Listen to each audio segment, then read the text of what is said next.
everyone, and welcome to our garden. My name's Maude, and Keith is going to be underfoot throughout this whole thing. He is my constant garden companion, and he brings me a lot of joy. Today we're going to be doing the front yard tidy up, so there isn't a lot to do here, but one of the main things I wanted to do is tidy up some of the topiaries.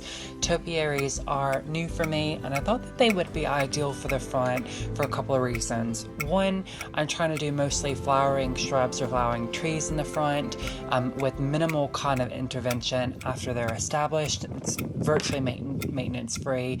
And the second thing is I tend to grow things a bit on the wild side, so I pack it really full and let nature take over. So I thought topiaries would be the perfect thing to add to this garden space to add a bit of structure and formality. 3, I wanted some consistency. So I've used actually Cupressus, macrocarpa, Wilma, or Monterey Cypress. It's a really lovely kind of narrow cone-shaped evergreen. It's coniferous, and it's got these really lovely chartreuse to yellow colorings. And what I also like about this being in the front and being in the container on the front steps is that it's got this really lovely citrus fragrance. So I kind of thought it was perfect for this space. Now, topiaries are relatively new for me. I've only started doing them at the beginning of this year. And a couple of things that I've learned. I didn't want to overinvest in these species because it's new to me, so I wanted to really kind of practice. This is a perfect variety to do that. You see these in the garden center all the time, and they use them throughout the holiday seasons, and they're almost always on sale, and they're looking really sad and sorry, and you can snap them up for a good bargain. So that was the first consideration that I wanted to do, that if I was going to do this, I needed it to be kind of cost effective. And I think every single one of these that I bought in the front has been on sale, which is great.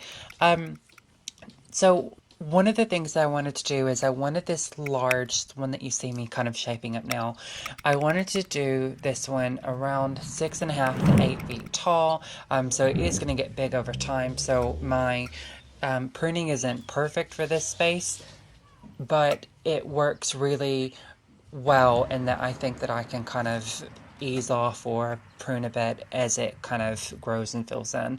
So that should allow me to accommodate it growing to a taller height. One of the tips that I found from doing this is to use a bit of ribbon and kind of trace or kind of lay it onto the conifer or whatever you're pruning to kind of get the ideal shape, and then kind of cut along the lines and take small pieces off at a time. The first time I did this, I was actually on video call with my parents, and they had the joy of pruning this with me, and I made the first cut, instantly regretted it. I thought, what did I do? But what was really interesting is I just had to go with it, and I did, and I'm really pleased that it turned out because it's a fairly decent swirl.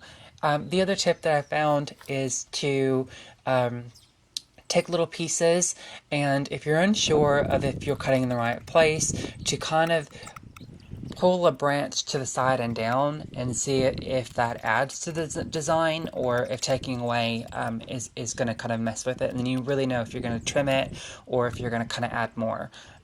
So that's what I've done in this bit.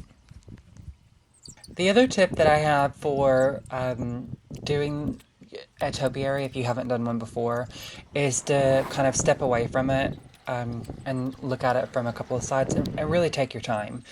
It's not something that I'm 100% confident in, and I figure it's kind of like a haircut. If you get the right species, it'll eventually grow back. So hopefully I've made the right cuts. I think I did. I think it turned out. There's a few other topiaries like this that I've tucked in the bed. One of the things that you see me leaning on, and indeed I'm getting wet from it, is the wall across the front. Eventually, long term, I would like to lower it so that the bed gets a little bit more sun. But also what I've done is I've planted more of these Cupressus Wilmas throughout the bed. I think that there is 5 in total. I thought while I was in the front, I might as well take the opportunity to cut back a couple of things that I haven't really gone off them, but they don't really add to the bed as much as they did when I first started planting. One of the things that you see me cutting back is this variegated Artemisia, which was really fun and I love it, but it just got a bit weedy and it was an interesting texture, maybe not the right space for back here. I've got some hollyhocks that I'd already cut back. These get actually really large, so I'm hoping that by pruning them, or a few of the leaves, that they'll be a bit smaller in the new year.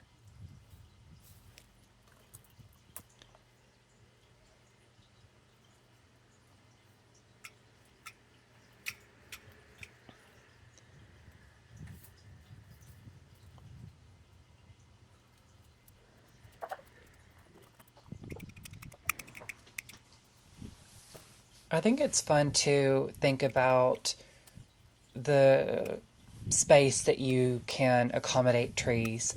I actually have about 5 or 6 trees in the front bed. I've got the Sekonsuji, which is in the back right. That's a nice kind of conical shape, and eventually it'll get up to the second story. It's just kind of a nice, really lovely, variegated. It's got some of that kind of chartreuse, but also kind of a sagey apple green.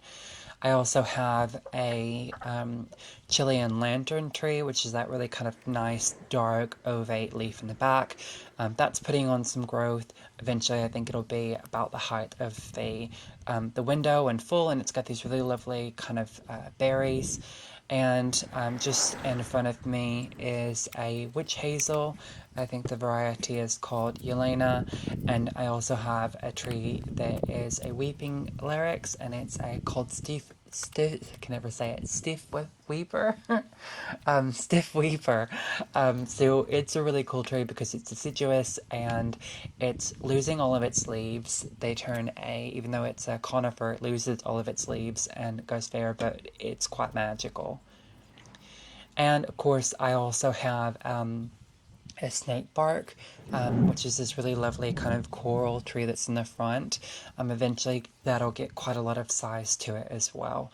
And I'm hoping that I've got interspersed in this bed some tall things towards the front and also some tall things to the back, and then a mounding of different flowering shrubs, like the euphorbia and the rhododendrons, the hydrangeas, the sedums, and also a couple of other things that I've got tucked in. But I'm really enjoying how full this garden bed is looking now, and the color and the texture.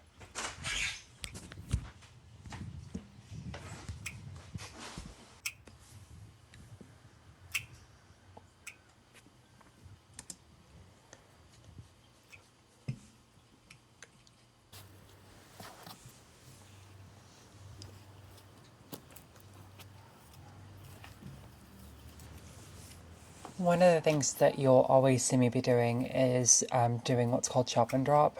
So the organic materials that I've either pruned away or kind of collected or leaf litter, I do not have a space to compost, especially since I've donated quite generously so much of our space to plants and trees.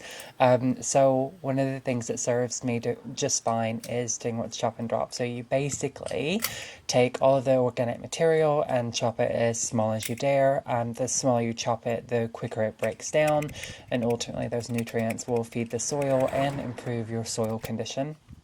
It doesn't always look perfectly tidy, but again, as these shrubs are filling in, you won't really see it, and even if you do, that's okay. I think the benefits of it far outweigh the kind of aesthetic, and if you're really bothered, you can kind of tuck it away or put some mulch or leaf litter on top of it, but everything that I take out of the garden, I try to put it back in some way, and the soil quality in the front was really poor when we first moved in. There was probably about 20 different bags of concrete and rubbish and clay and just random rocks and all sorts, and it wasn't very great or very well draining, and we added a bunch of composted manure and compost and the chip and dropping that I'm doing, and that seems to have made quite an improvement over 2 years.